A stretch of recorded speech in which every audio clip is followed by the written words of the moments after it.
The night Kelechi was born, thunder rolled without rain. The old women of Umuaka village whispered, "Another firstborn has come." No one celebrated loudly, only quiet prayers and cautious smiles. Because in that family, first sons never reached their 30th birthday. Kelechi's father, Obioma, watched his newborn's tiny hands and felt both pride and fear. His wife, Adaeze, smiled weakly, hiding her trembling heart. "He will break it," she whispered. "Our son will break this curse." But the oldest woman in the room, Mama Oji, shook her head. "Every mother has said that before you," she said softly. "The ancestors remember." Years passed. Kelechi grew strong and bright. He helped at the farm, sang in the village choir, and smiled with a warmth that disarmed everyone. But whenever his birthday came, Adaeze would count the years silently, her heart heavy as the number grew. No one spoke of the curse aloud, but it lived in every glance, every prayer. The year Kelechi turned 29, that year he met Amara. Amara came to Umuaka like a gentle breeze after Harmattan. She wasn't from the village. She came from the next town to teach at the community school. Her laughter carried light, and her spirit drew even the quiet ones to her. Kelechi saw her one morning by the stream, washing her hands and singing softly. He stopped mid-path, spellbound. It wasn't just beauty, it was peace. From that day, his path always seemed to lead near the stream. Amara liked his humility. "You walk as if the earth is listening," she once said. Kelechi smiled. "Maybe it is. My family's story began with the earth." She laughed, not knowing the weight behind his words. Love found them quietly, the kind that grows in silence and deep roots. But when Kelechi told his parents about Amara, Obioma's face darkened. "No woman should carry this burden," he said.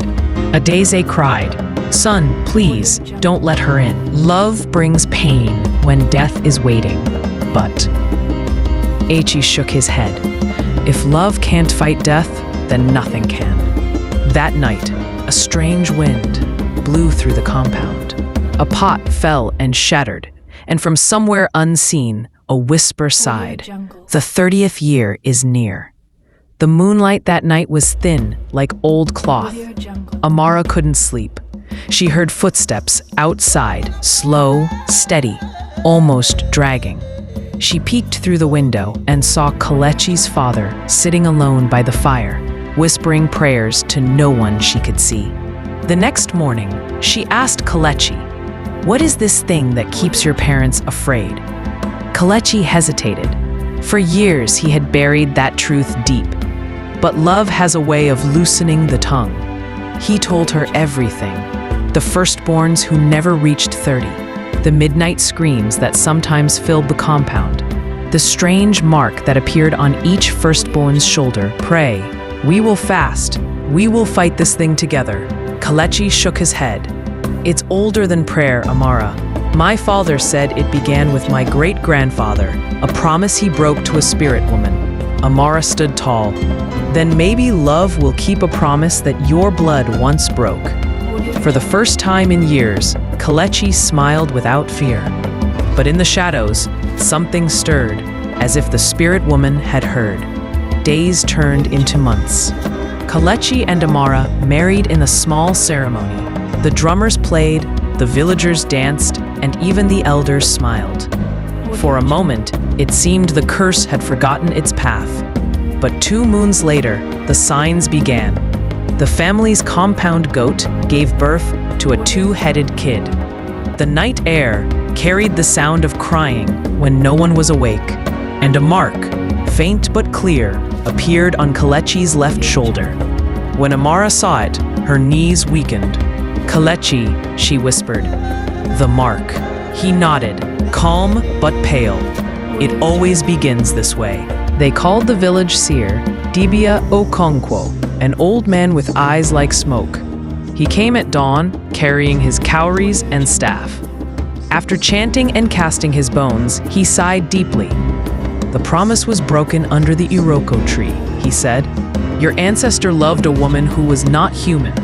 He swore to return to her before the full moon, but he never did. Since then, the firstborns must return to her, before their 30th year.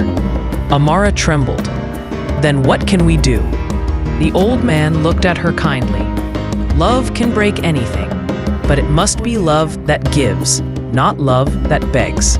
The day before Kelechi's 30th birthday, the village was heavy with silence. Even the birds seemed to know something was waiting. Amara woke before dawn, lit a candle, and prayed. God of heaven and earth, if love means sacrifice, let me bear it for him. Kelechi came to her quietly. Amara, if I die, promise me you'll live. She smiled through tears. If you die, then love dies with you. So we both live or none of us does. As the sun rose, they walked hand in hand to the old Iroko tree, the same tree where the curse began. The air was thick, the earth dry and humming. Dibia Okonkwo waited for them there. He drew a circle with white chalk, muttering ancient words. When the moon rises tonight, he said, the spirit woman will come for him. If she sees that his heart belongs elsewhere, truly, deeply, she may release him. But it will cost something. Love never wins cheaply. Kelechi turned to Amara. Whatever happens, don't let go. She nodded, and when the moon rose, the ground began to tremble. The wind changed first. It wasn't a normal wind. It carried whispers, voices that sounded like the forest itself was speaking. Amara's hands trembled as she held Kelechi's tightly. The Iroko tree swayed though the night was still. Then a woman stepped out from its shadow. Her skin glowed faintly, like moonlight on water. Her eyes were deep, endless. Her Obioma's blood, she said in a voice that echoed from within. You have returned to me. Kelechi's knees weakened. I am not my ancestor, he said, but I have come to end what he began. The spirit woman smiled sadly. Your ancestor promised his firstborn to me, to walk with me in the world of spirits. He broke that vow, and every firstborn since must pay. You cannot end what was sealed in blood. Amara stepped forward. Then take me instead. He has done nothing wrong. The spirit's gaze softened, but her voice stayed firm. Mortals cannot choose the debt they pay. Amara's tears glistened in the moonlight. Then at least hear our love, for if love cannot change what hate created, then what hope is left for the living? For a moment, the wind stopped. Even the Iroko seemed to listen. The spirit woman turned her gaze from Amara to Kelechi.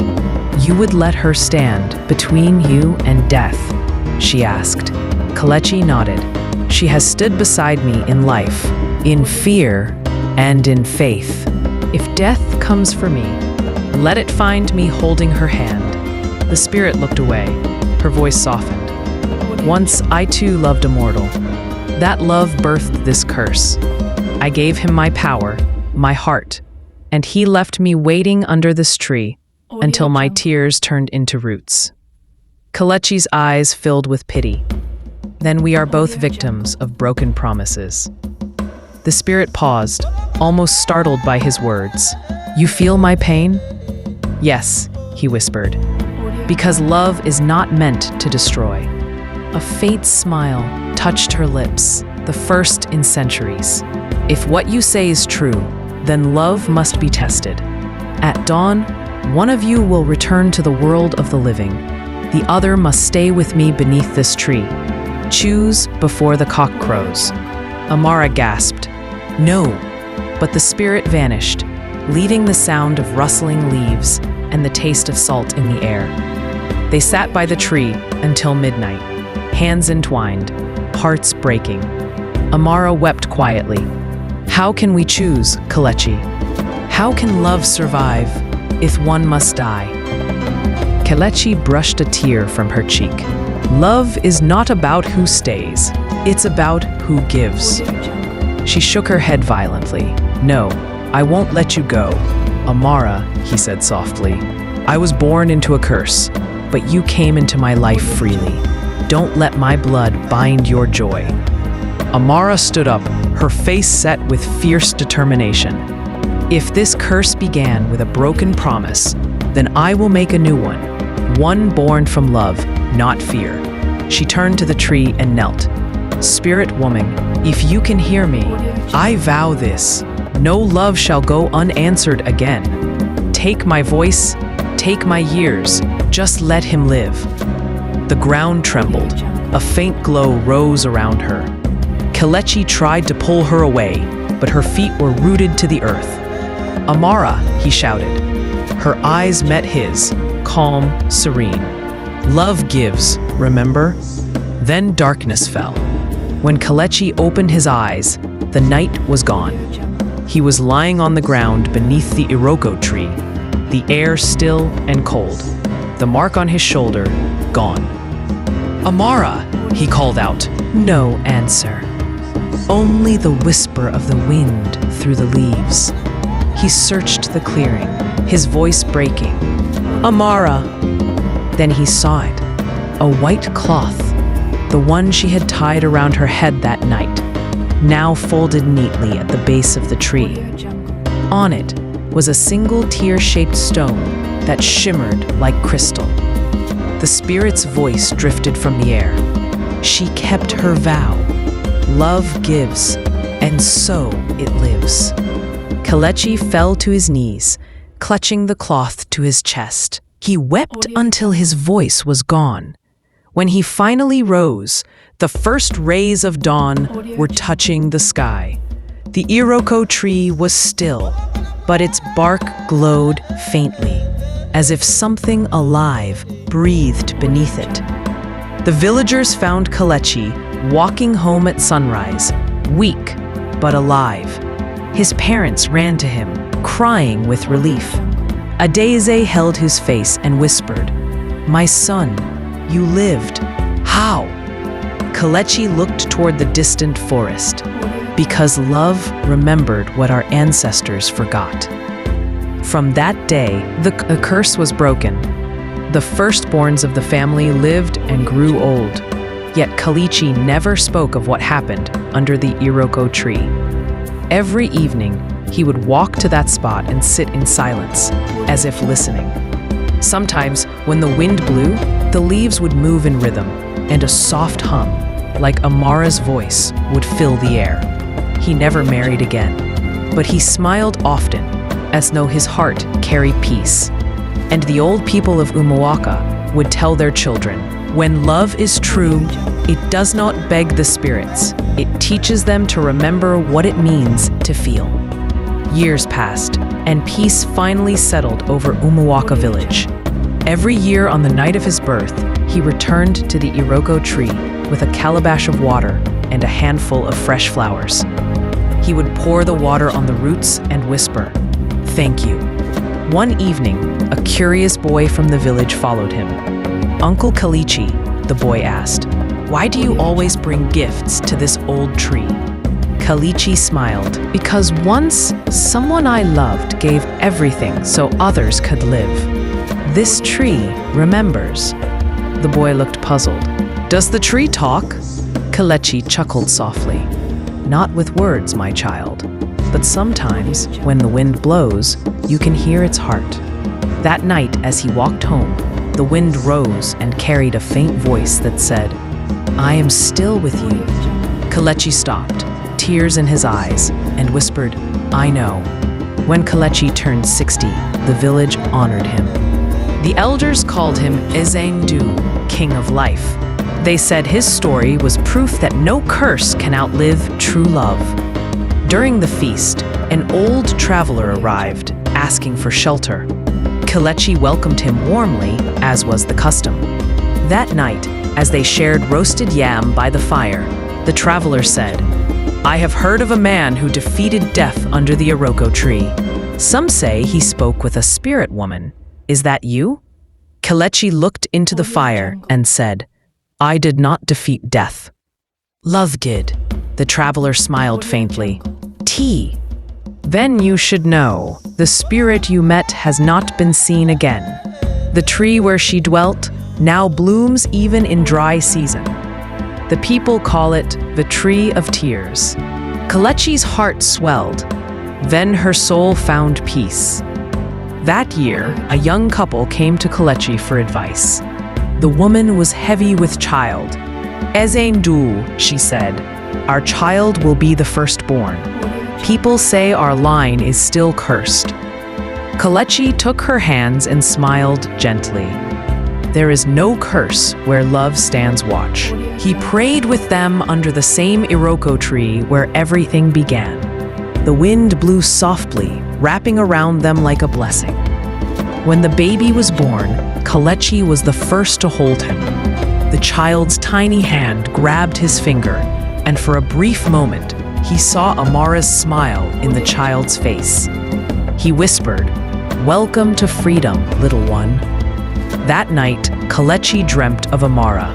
She stood under the moonlight, wearing white, her face radiant. The generations are free, she said. You kept your vow. He reached out to her, but she only smiled. When love finishes its work, it rests.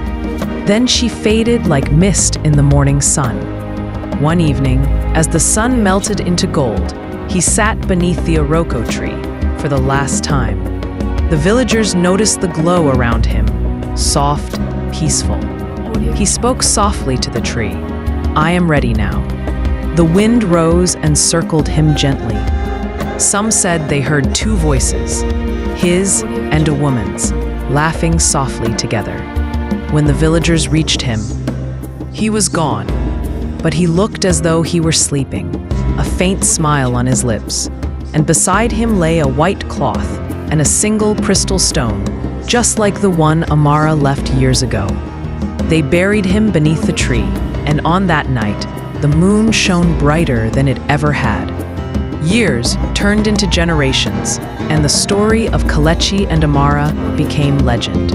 People from faraway lands came to see the Iroko tree that bloomed every season. Lovers made vows there, and barren women prayed for children. The place was no longer feared. It was holy. The elders would sit by the fire and tell the story to the young. Once upon a time, a curse ruled a family. But love that gives and does not fear, broke it forever. And when the wind blew softly through the leaves, those who listened closely could swear they heard laughter. A man and a woman's laughter, gentle and eternal. So remember, child, a broken promise may start a curse, but a faithful heart can heal it. Because love, real love, always wins in the end.